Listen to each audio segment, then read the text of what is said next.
磡係一個好特別嘅地方，一街之隔，嗰邊紅館每晚都喺度開 show， 呢邊殯儀館又係每晚都喺度開 show。眼淚唔好滴到先人，先人會唔捨得嘅。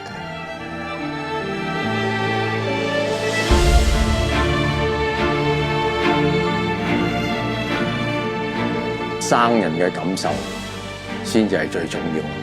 咪就行外人同行內人嘅分別咯。你個心都唔喺殯儀。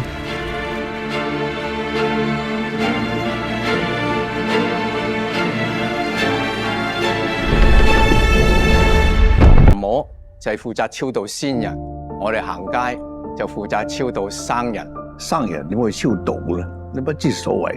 我唔係㗎，生人都要破地獄㗎，生人都好多地獄。